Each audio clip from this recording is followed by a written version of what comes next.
Hello అండి అందరికీ one more mini vlog. అందరు ఎలా ఉన్నారు? నేనైతే చాలా బాగున్నా గాయ్స్. ఇవాళ అయితే నేను మా ఇంటి డ్రాగన్ ఫ్రూట్ మొక్కని చూపిస్తాను అనమాట ఈ మినీ వ్లాగ్లో. అయితే ఇంతకీ మీకు వైట్ డ్రాగన్ ఫ్రూట్ అంటే ఇష్టమా, పింక్ కలర్ అంటే ఇష్టమా? నాకైతే పింక్ అయితేనే ఇష్టం, చాలా టేస్టీగా ఉంటుంది.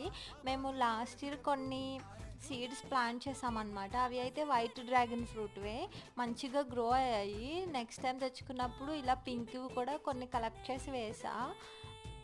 అవి కూడా ఇదిగోండి ఇలా మంచిగా స్ప్రౌట్ అయ్యాయి అనమాట. మనకి చక్కగా ప్లేస్ ఉంది అనుకుంటే ఖచ్చితంగా మనం డ్రాగన్ ఫ్రూట్స్ని గ్రో చేయొచ్చు.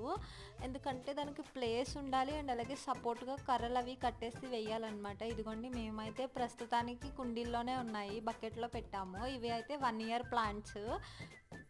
ఇదిగోండి ఇవన్నీ 1 ఇయర్ ప్లాంట్స్ అనమాట. చూడాలి, డైరెక్ట్గా సాయిల్లో పెట్టేస్తే మనకి గ్రోత్ మంచిగా ఉంటుంది ఇలా కుండీల్లో ఉండే కంటే.